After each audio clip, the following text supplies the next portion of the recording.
Hello, welcome to the UGC EPG Pathshala program in linguistics. I am Professor Anvita Abbi. Yes, this is module 8, week 5. We are talking about language families and field methods.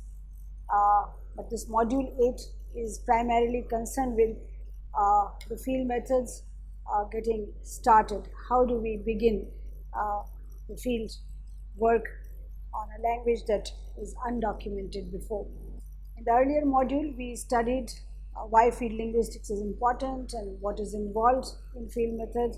In this module, we will begin with how we approach the community, how we select an informant or a commonly called consultant, and what are the do's and don'ts of the field techniques. If you recall, we said that the direct interview method is the best, so we will concentrate on that.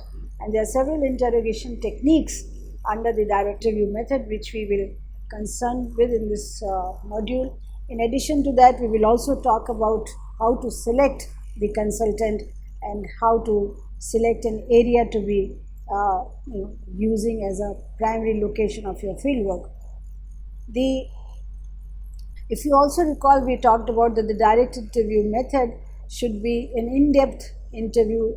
It should be open-ended individual interviews, because this is what offers the researcher a vital flexibility and allows for identification of issues and questions not yet in the information bank developed by the research. So the formulation of new questions and routes of inquiry is an important strength of qualitative research. If we agree on that, then we must concentrate on the fact that we should have in-depth interviews. The researcher's skills, attitudes, and experience are key to engaging hard-to-reach individuals to participate in research studies, particularly in an in-depth interview. And this is important because generally our researchers say that when we go to the field, it is not easy to find people who are willing to share their knowledge, or people who are willing to share their knowledge about language to elicit data.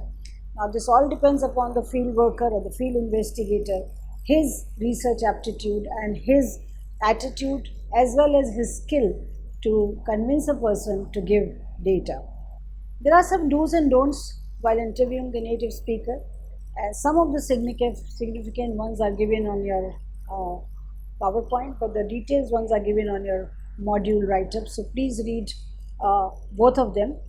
But just to briefly make you aware of these, first is that always begin describing your aims and objectives to the consultant or the community. When you reach a new place, don't hide your objectives and don't hide in your aims, because person should know why you are here with and what your motives are in that community. Secondly, start with direct questions regarding the background of the consultant. And many times the consultant is not willing to share the background, then you can wait on this and then can come back to this question. But the background of the consultant is a very important issue which you must collect the information on, because that will help you in analyzing the data.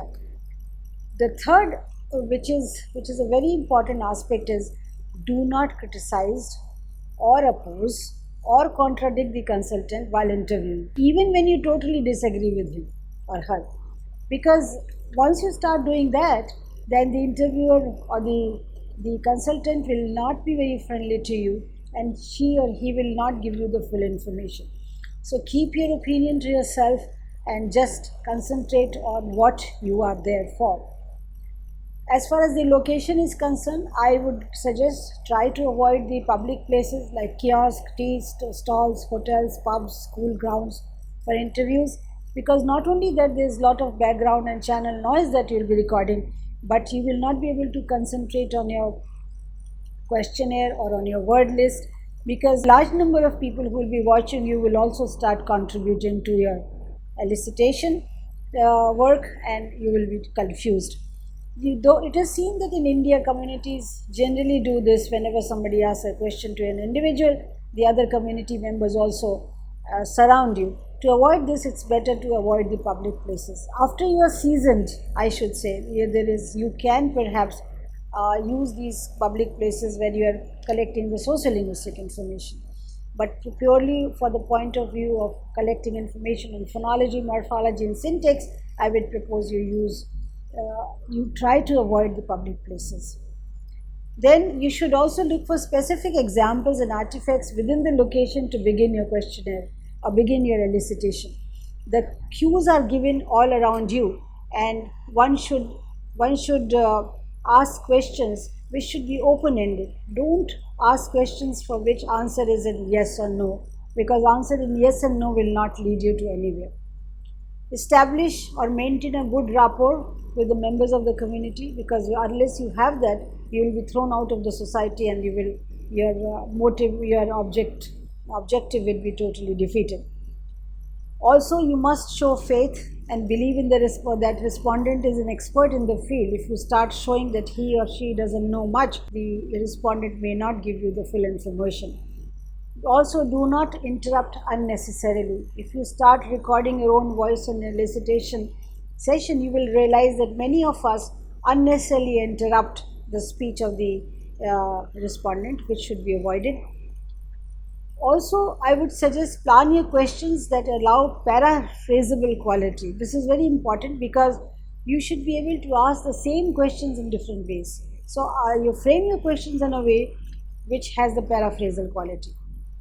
You should always keep your recording device on. Don't keep on switching it off and on, thinking the tape is getting wasted or time is getting, or battery is running out. For batteries running out, you must have the enough battery backup, but don't switch off the recorder when you are eliciting the data. You have to keep in mind that you have to instill trust and comfort level in your consultant, and this you can do by and by, so that ultimately the consultant becomes your friend and is willing to trust you and give you as much data as you want. To begin with, no interview should be lasting more than 2 hours at a stretch. You can interview the same person perhaps in the morning and the evening, but with a good gap. And when you are interviewing, in addition to the tape recorder that is on, you must take very descriptive notes on your notebook. And if you are transcribing the data, then on the margin you should take descriptive notes about the person, about the environment, about the situation that you are in, and how the open-ended questionnaire is proceeding. Now I come to those interrogation techniques that we generally follow under the direct interview method. The first is the translation. That is, whatever you give in the contact language, you ask the person to translate. Now this, we'll talk about translation in a little while, but let me talk about the other interrogation techniques. One is the pictorial method. Pictorial method is used when you are trying to identify the names of flora and fauna, and it comes very useful because obviously you cannot go around your environment and start pointing to the objects, what is this called and what is that called. So it's better to be prepared with all the picture files on your computer, or you have a chart, picture chart, whatever. But reference of various kinds can be easily elicited. The names of the reference can be easily elicited to the pictorial method. Then the third method is the substitution interrogation. This is highly recommended for inflecting languages, so that you can get the various morphological paradigms. So you can keep substituting the subject, noun, or project, or the pronoun into first person, second and third person, or singular and plural, and see how the agreement phenomena works, or what are the other inflectional units. So substitution is a very, very significant method for morphology and for syntax, as well as for identifying phonemic contrasts. The fourth method is the associative interrogation. That is, when you ask and you get a term for a particular concept or particular reference, try to build some association around it to get more and more data around it. For example, if you get a name for honey bee, now try to get the data about honey, try to get the data about how the honey bee flies, what is it called, or what is the honeycomb called, and what is the call. There are various parts of honeycomb, the person may be aware of those, what are those called. So in a way, the associative interrogation always creates an atmosphere in which the consultant resides in really in depth, and he or she can give you appropriate word referring to that context. And as I said, the paraphrase method earlier, it's very important. The paraphrasal method is important to collect data on language typology. So if a negation is used in a sentence and there's a variation in negation, you should be able to paraphrase it indifferently to find this out. But this is in the later stage of the elicitation that we use. The cross-interrogation method is also used under direct interview method, but this is again used at a later stage when you've already collected data and you can already speak in the language, the target language, and you can interrogate directly the informant or the consultant to reject or confirm a hypothesis or to correct your errors. For example, you can always say, I have noted this sentence, is it correct? Tell me, and then you recite that sentence or speak that sentence for him to or her to correct you. The seventh method is a stimulus interrogation method. This is used for testing hypothesis or getting more syntactic data or syntactic information. Stimulation can be given in a form of a sentences or picture or a video file. For example, you can show us a small picture and ask the informant or the consultant to describe what is there in the picture, so that you get the kind of a narrative and small sentences to analyze your data. And lastly, which is very important, is never ever forget to record or to interview or get narrations. The narrations are useful for writing grammar, for writing lexicon or archival forms, because some archival forms are only elicited through the narration. I remember we elicited one kind of a past tense form which were only available in the narrations and not in the spoken language in Great Andamanese. Discourse patterns or narrative strategies, these are other two elements which are only available when you record narrations. So a structured interview with specific sentences should be elicited in addition to small narrations, be of short stories or narration of their past life or previous life or the just what they did this morning kind of thing. Now, as far as the translating words and sentences are concerned, please be aware of that there is no one-to-one translation ever available between language A and language B. So when you ask in a contact language, what do you call this and what do you call that, be prepared, the person may not understand you well because it is not isomorphic translation available in the language. For example, in most of the languages of the Munda, Great Andamanese and Andaman languages, the word for father never exists on its own, or the kinship term father. You have to say whose father, my father, your father, his father, then only you'll be able to elicit the word. Similarly, there are pronouns in various languages which are determined by the distance of the interlocutors or depending upon the visibility of the referent. So one has to ask very specifically about this phenomena, whether it is available or not. Similarly, remember I have forewarned you not to transcribe or not to elicit data for in English preposition in the beginning, because there could be several kinds of this locative case marker in many languages. We identified 7, 8, maybe I think 10 locative situations in Santhali, and every in could be differently pronounced in a word. Even Bangari, the Indo-Aryan language, had several kinds of words which represents in one English word in. And in fact, this locational case markers and the genitive case markers should be collected little later, because depending upon the nature of the two nouns, the possessor noun and the possessed, and the host noun and the locative noun, the case markers may change. So, for example, in Bangani, I realized that fish in water and pain in my heart and let's say ink in the pen, all inks are different. Similarly, the Santhali also has different kind of locative markers, and genitive also depending upon what you possess. So, inalienable possession and alienable possession dictates different kind of a genitive marking. So one has to believe that there is not always one-to-one correspondence and translation Similarly, the polysemous contact language, like English word before, which has so many meanings, and at, which has so many meanings, should be specified very clearly while getting the translated version. So, translation of the contact language into the target language has to be taken very carefully. Then there are other methods which I talked about in my earlier module, like unstructured recording of the combinations of the recording of the events, but which are not very useful. And I must warn you that improper interviews, whether in the methodology or in the content, generally lead to communicative blunders. So try to avoid them as much as possible. Coming to the next issue, that how do we select the consultant or the informant? In fact, it's a very important question one should know in advance, but ultimate decision is made on the location.